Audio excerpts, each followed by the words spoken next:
I think all your listeners right now are aware of the Raj-Chetty statistic. Raj is a professor at Harvard, and he's famous for collecting all the IRS data and running longitudinal studies. And it's staggering, his findings around declining economic mobility and the complete erosion of the American dream.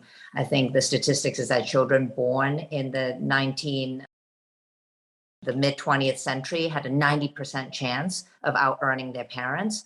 And today that statistic is less than 50%. And you see that in the numbers. Real wages for the bottom 7 deciles are declining, whereas the top 1%. I mean, look at how people's wealth basically doubled during the pandemic, right? Like this just diversion is obviously we all appreciate the significant consequences in the political arena as well as people's daily lives to cope. And I want to just interrogate a little bit why that's the case and say a little bit more about cross-sector players in the system for education and training. This is a highly educated group of people on Zoom, yet only around 38% of Americans have a 4-year degree or more. And we all kind of believe with the mantra, most Americans grew up with the idea that college is the ticket to the middle class. And if you go to college, you're going to get up that economic escalator and you're going to do better than your parents. Yet I think the statistics have laid bare that college has actually contributed to an unprecedented student debt crisis. Over 40 million Americans collectively hold over, I think, $1.7 trillion in student debt. And why is that the case? Just think about the stakeholders in the education system. You have the students, you have the government being the largest capital provider for lending to students. You have the higher ed institutions, everyone from Harvard all the way to your bottom tier college. And you have employers. These who should benefit from a more educated workforce. If you think about the current system, all the risk and all the financial burden is asymmetrically borne by the individual. If you look at the cost of higher ed, it has outstripped CPI over 5 times in the last 20 years. Why? No one has any interest in controlling costs in higher ed because if tuition is more expensive, the person would just borrow more from the federal government or from private loans and they pay the tuition. Yet most people either don't graduate, or even if they graduate with a degree that it doesn't really lend to employability. And hence this massive student debt crisis. There's no skin in the game by the lenders, being the government. In fact, you can't even discharge your student loans in a personal bankruptcy. There's no skin in the game in higher ed, whether or not their graduates go on to have better lives. They just collect the tuition income.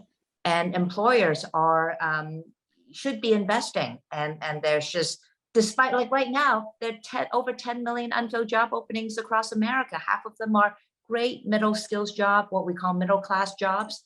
And even in this labor shortage, and there's so many great employers reimagining how they should invest in employee upskilling and expanding the pipeline of frontline workers, they are also stuck. So how do you rethink this entire multi-stakeholder system around education and training?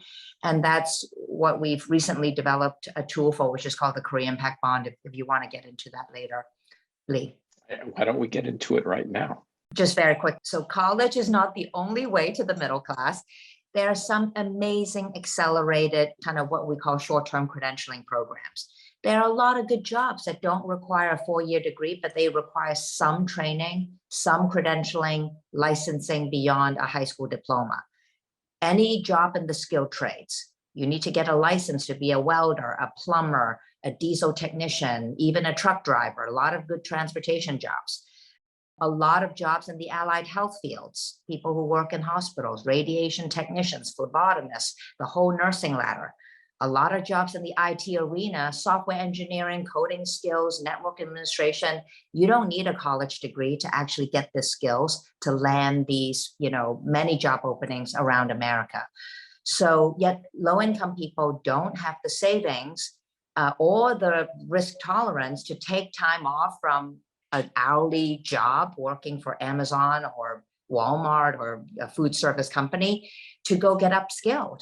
They need time, they need de-risking, and they need not the financial burden.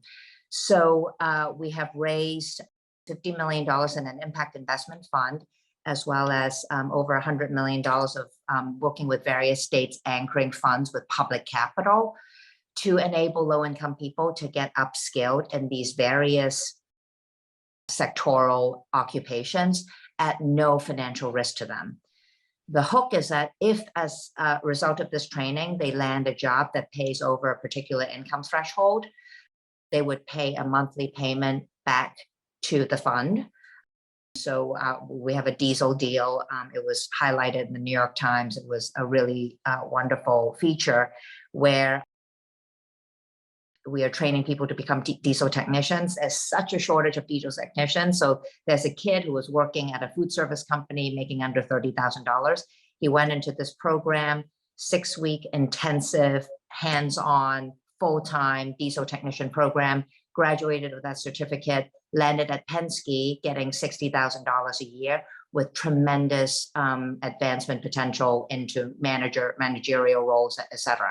So in his case, he pays $150 a month for 4 years, as long as he holds down the job.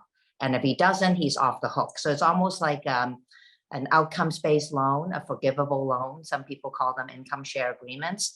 And that's one way of helping address the systemic inequities between the training provider, the individual, and in this case, the employer actually helps defray some of the costs.